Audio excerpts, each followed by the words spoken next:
So the tools that we're going to use for some of our pruning and our cutting back, I've got two here I want to show you, really handy tools. Both of them are extendable. So this long handled pruner here, don't know if you can see, I can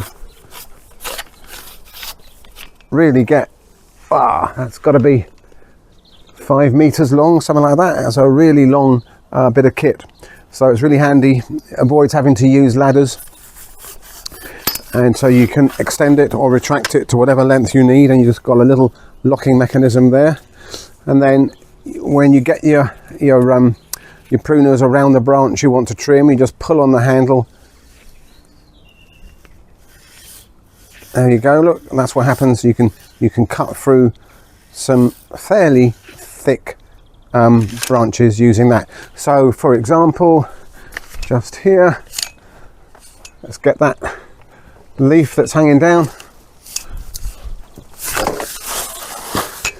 The other advantage is if you extend it, you can get yourself out of the way of any falling twigs, because you can stand back to the side like I did just there. I think I'll take that yellow leaf there off as well. So put it around the stem of the leaf. So that's the long handled pruner. Now the other tool that we're using is this bad boy. I always feel like I'm the Grim Reaper when I'm holding this. So again, this is an extending tool. So you've got a little button here you can press and you can extend that saw. It means that you can cut through quite thick branches and keep yourself out of the way.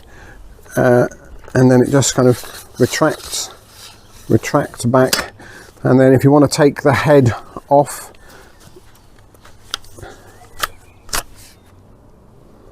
that's all there is to it.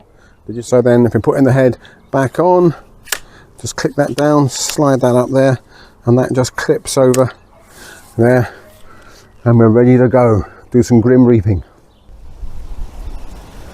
Right then, the time has come for some serious pruning on our fig tree here. This is brown turkey fig, one of the best figs to grow here in the UK, where it's a bit colder, wet and windier compared to kind of the Mediterranean. And as you can see, this one has got quite out of hand over the last few years. We've had some fantastic crops off it, and I have to say that British grown or Welsh grown figs, I'm not sure if it's because of all the rain that we get, but they seem to be far juicier and sweeter and delicious in every way compared to those that you'll get in the shops, which have presumably been grown in warmer, drier climates.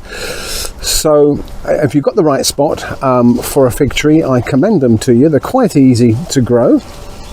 Up against a south or a west facing wall is ideal. What we're going to be doing, I think the first thing to point out here with pruning figs is timing is rather important.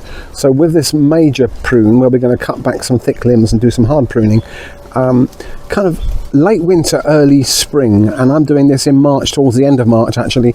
I would probably prefer to have done it earlier in March, but we had a couple of weeks off, went away and saw how they grew figs actually over in the Mediterranean, which was interesting.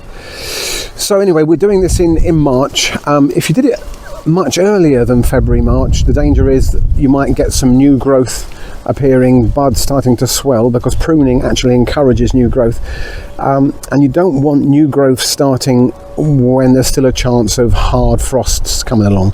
So I've chosen to wait here in the UK until late March to do this, because the weather is definitely changing now. We're getting some warmer weather coming in, which we're all looking forward to. So it just feels like now is the right time. I can show you some pruning that we did last year. So here we go. This is, I guess, what we're trying to achieve. There's a branch that we cut back last year, and you can see what's happened. It's started to put on new shoots, short stumpier shoots, which have got, it's got the magic little fruit buds there. Can you see them? That's what we want. So that's worked well. But it did mean that last year when we cut that main branch off, we didn't get any fruit off that last year. So rather than cutting back the whole tree in 1 year and then potentially missing out on fruit, what I'm trying to do is do about a quarter, maybe a third of the tree each year, so that we've always got older mature growth which will be producing the fruits for us, but we're continually keeping on top of the size and the shape of the tree. And to be honest, some of those branches up there, I had to get some very long extendable ladders and stand on tiptoe and wobble about to pick the fruit off the top. So from a practical point of view, this guy needs to have a prune.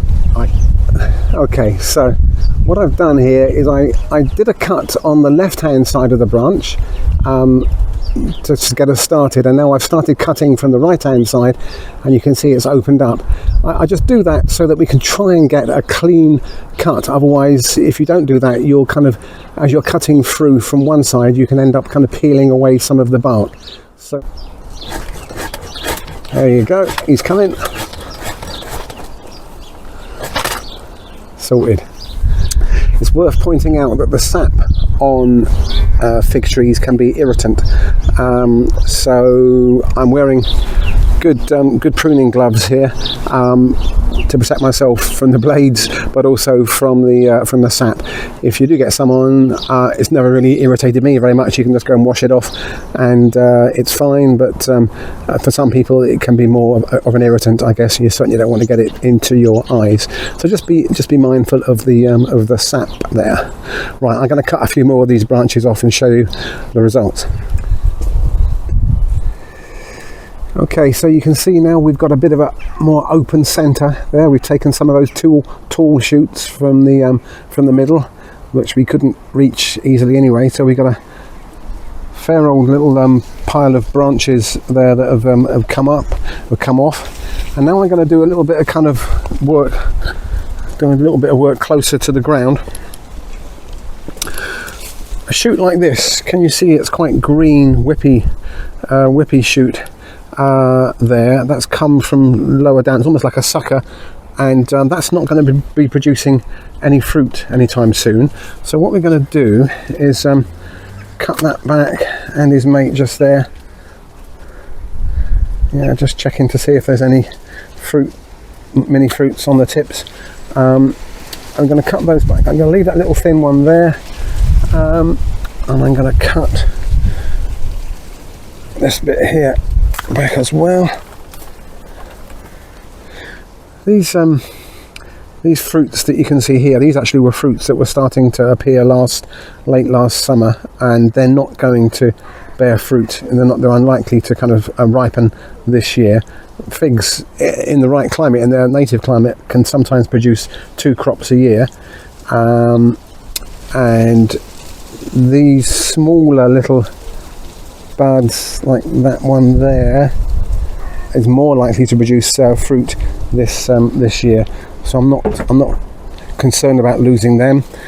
So back to this green shoot here, I'm going to cut in there as well, and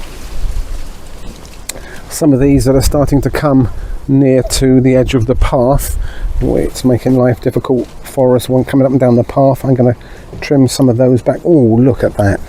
There you go. Those little baby fruits there are the ones that we would hope that would ripen this year. So I'm going to leave that one, and there's a good example of, that's one of last year's fruits, which is unlikely to swell up this year, but we've got some other little baby ones there which may well open up. But this shoot here and his mate here, I'm going to cut them back because they're just overhanging the path a bit, and by cutting them back to near to the main trunk like that, we'll hope that we'll get some little new fruiting shoots, or maybe like him, for next year. So oh, look at this one here. This one, it's a shame because again he's got some lovely little fruits on the end. But he's growing the wrong way. He's growing out over the steps, so he's going to be in the way. I'm just wondering if I can. No, I'm going to have to sacrifice those couple of fruits on the end and cut him back right over there. where he's joining the main trunk. I'll do that now. Okay, so I've now got my long handled pruners at the base end of that long twig. Can you see them there? I'm going to see if I can show you how this works. There you go. There we are. I've left a little stump there on quite a few of those cuts because from just behind that cut we will get lots of new shoots which will produce the fruiting stems, not this year but for next year. Hope that all makes sense. We've got lots of videos on my channel showing how we grow figs and how we pick and even how we eat figs and how we cook them actually. So if you're thinking of growing figs in the UK, we're based in South Wales, so climate does vary a little bit across the UK. So if you're further south along the south coast, you might be able to do things slightly different, prune things a bit earlier. If you're further north, you might want to wait a little bit later.